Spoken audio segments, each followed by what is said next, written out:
తాను పడ్డటువంటి కష్టానికి ఒకే ఒక్క ఆయుధం విద్య మాత్రమే. ఈ కటిక పేదరికాన్ని పోగొట్టాలంటే అది విద్య వల్ల మాత్రమే సాధ్యమవుతుందని భావించి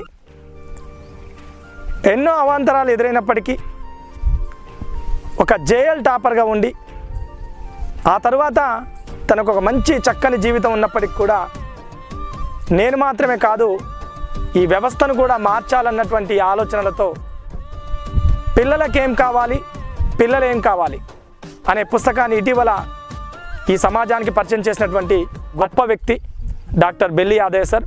ప్రస్తుతం నల్గొండ జిల్లా రామన్నపేట డిగ్రీ కాలేజ్లో ప్రిన్సిపల్గా ఉన్నారు.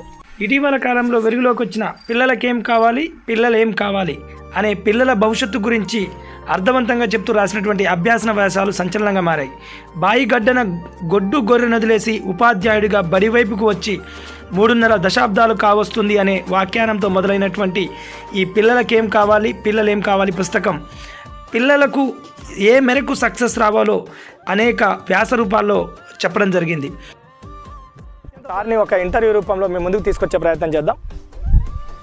తాను 10-12వ తరగతి వరకు కూడా ఇంటర్మీడియట్ చేసే రోజుల వరకు కూడా ఇంట్లో ఉన్నటువంటి ఆర్థిక పరిస్థితుల నేపథ్యం దృష్ట్యా ఒక జొన్న గట్క మాత్రమే తినే పరిస్థితి, అన్నం దొరకలేనటువంటి పరిస్థితి, ఎన్నో అవాంతరాలు ఎదురైనప్పటికీ వాటిని అన్నింటినీ అధిగమిస్తూ బెల్లి యాదయ్య సార్ తాను నమ్ముకున్నటువంటి సిద్ధాంతం కోసం ఎప్పుడు భయపడే వ్యక్తి కాదు.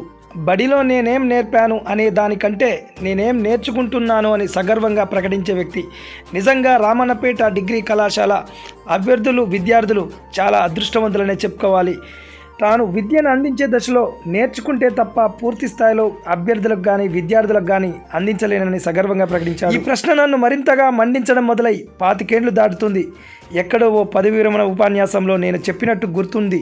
అదేంటంటే ఉపాధ్యాయులు 30 ఏళ్ళు రిటైర్ అవుతారనుకోండి, మొదటి 10 ఏళ్ళు పాఠం ఎట్లా చెప్పాలో తెలుస్తుంది, మధ్యలో 10 ఏళ్ళు పాఠంలో ఏం చెప్పాలో తెలుస్తుంది, చివరి 10 ఏళ్ళు పాఠం ఎందుకు చెప్పాలో తెలుస్తుంది అని ఉపాధ్యాయుని జీవితంలో జరిగే లోపాలను స్పష్టంగా చెప్పడం జరిగింది. ఒక మంచి జీవితాన్ని ఇచ్చే పరిస్థితుల్లో ఉన్నప్పటికీ కూడా సమాజం కోసం ఆలోచిస్తూ సమాజానికి పరిమితమై ఆ పుస్తకాల రూపంలో విజ్ఞానాన్ని అందించే ప్రయత్నం చేశారు.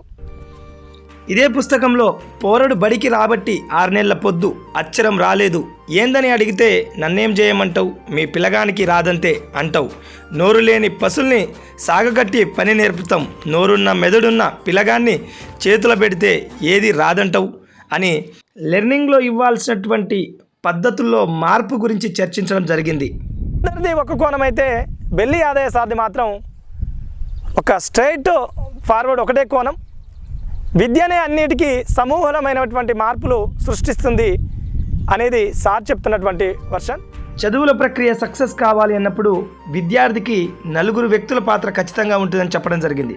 ఆ పాత్రలో తల్లిదండ్రుల పాత్ర, ఉపాధ్యాయుల పాత్ర, విద్యార్థి పాత్ర, యాజమాన్యం పాత్ర ఖచ్చితంగా ఉంటుందని చెప్పడం జరిగింది. తాను విద్యార్థిగా ఉన్నటువంటి దశ నుంచి, తల్లిదండ్రుల పాత్ర పోషిస్తున్నటువంటి దశ నుంచి, ఉపాధ్యాయుడిగా చెప్పినటువంటి దశ నుంచి, ప్రస్తుతం యాజమాన్యంగా ఉన్నటువంటి దశ నుంచి ఈ 4 వ్యక్తులు ఎలా నిర్ణయాలు తీసుకుంటే ఒక విద్యార్థి సక్సెస్ అయ్యే అవకాశం ఉందో ఈ పుస్తకంలో స్పష్టంగా చెప్పడం జరిగింది. కొంత నిరుత్సాహపరిచినప్పటికీ, అంటే వాళ్ళకు ఉన్నటువంటి పరిస్థితుల నేపథ్యం అలాంటిది. వాళ్ళ మదర్కు ఉన్నటువంటి ఒక బలమైనటువంటి ఆలోచనే సార్ని ఈ స్థాయికి తీసుకొచ్చింది.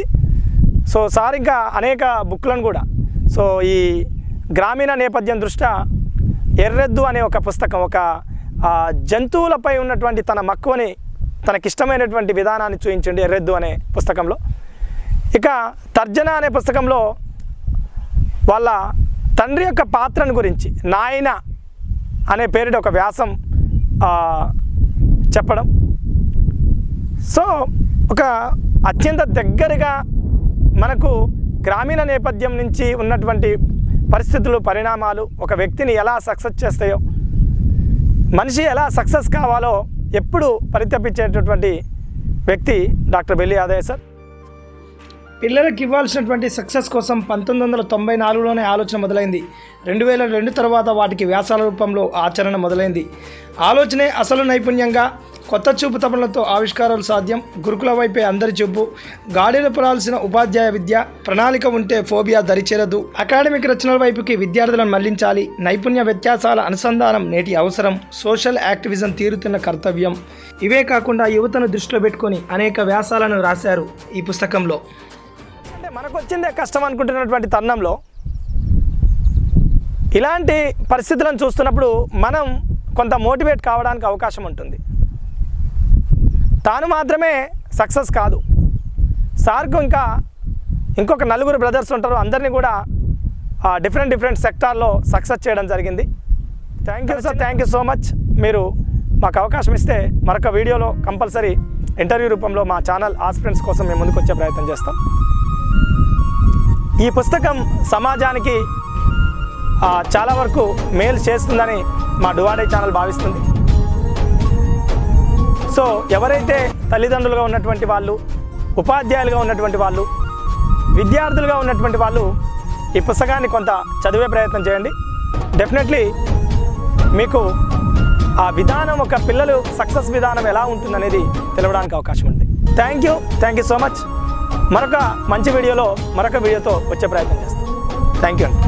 ఉద్యోగం సాధించడం మీ లక్ష్యం అయితే Unacademy learning app play store నుంచి డౌన్లోడ్ చేసుకోండి. అక్కడ అనేక ఫ్రీ వీడియోస్ ఉచితంగా లభ్యమవుతాయి. ఫ్రీ వీడియోస్ ఓపెన్ కావాలంటే మీరు బాలాజీ 10 Live అనే రిఫరల్ కోడ్ వాడాల్సి ఉంటుంది. ఎవరైతే అన్అకాడమీ లెర్నింగ్ యాప్ డౌన్లోడ్ చేసిన తర్వాత ఏపీఎస్సీ టీఎస్పీఎస్సీ కేటగిరీ ఎంచుకొని అక్కడ ఫ్రీ వీడియోస్ ఓపెన్ కావాలన్నప్పుడు మాత్రం ఖచ్చితంగా BALAJI 10 LIVE Balaji 10 Live referral code వాడండి. ఖచ్చితంగా మీకు అనేక ఫ్రీ వీడియోస్ ఓపెన్ అవుతాయి. అంతేకాకుండా పూర్తి స్థాయి కోర్సానికి మీరు ఇంత కాలానికి జాయిన్ కావాల్సి ఉంటుంది. మీరు జాయిన్ అయినప్పుడు ఇక్కడ ఉన్నటువంటి దాదాపుగా 60 మందికి పైగా యాక్టివ్ ఎడ్యుకేటర్స్ యొక్క పూర్తి క్లాసెస్ని, అదేవిధంగా రికార్డెడ్ క్లాసెస్ని, లైవ్ క్లాసెస్ని, దాంతో పాటుగా group 1, group 2, group 3, group 4, sub inspector లాంటి ప్రతి కోర్సు మీకు వినడానికి అవకాశం ఉంటుంది. ఇలా అన్అకాడమీలో అన్లిమిటెడ్ సబ్జెక్ట్ మీరు ఒడిసి పట్టాలంటే ఇప్పుడే అన్అకాడమీ